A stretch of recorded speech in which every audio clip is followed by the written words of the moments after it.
আজকের রেসিপিটা একটু স্পেশাল, দেখেই বুঝতে পারছেন যে রেসিপিটা কিসের। তো এটা আমার অনেক দিন থেকে খেতে মন চাচ্ছে। ধনিয়া পাতা ছাড়া এই টক বড়ই মাখা একদমই জমে না, এজন্য আমি দেরি করছিলাম।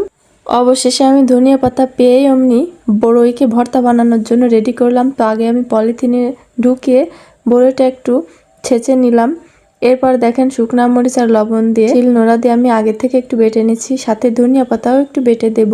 এই রেসিপি দেখে কেউই আপনাদের লোভ সামলে রাখতে পারবেন না, জিহ্বার আগায় দেখুন লোল চলে এসেছে। যাই হোক, আমার ধনিয়া পাতা এবং শুকনা মরিচ লবণ দিয়ে বাটা শেষ। এখন আমার মাখামাখির পর্ব চলে আসতেছে। যাই হোক, এখন এটা তুলে নিলাম, দিয়ে নেব আমার পরিমাণ মতো চিনি, যেহেতু প্রচুর পরিমাণে টক এই বড়ই। তো এরই মধ্যে খবর চলে গেছে কিন্তু আমার সেনা সদস্যদের কাছে।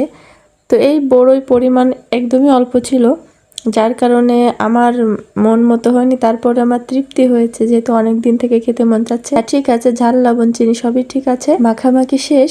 এখন শুধু খাওয়ার পালা। দেখুন কত সুন্দর কালার হয়েছে। এর মধ্যে কিন্তু আমাদের আন্ডা বাহিনী এসে হাজির। তো আমার ভাগ থেকে এখন আন্ডা বাহিনীদের একটু একটু করে বড়ই মাখা দিচ্ছি।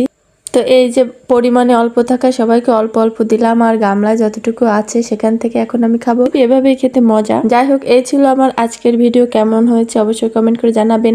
আর এই রেসিপি কার কার ভালো লাগে সেটাও কিন্তু আমাকে জানাতে ভুলবেন না।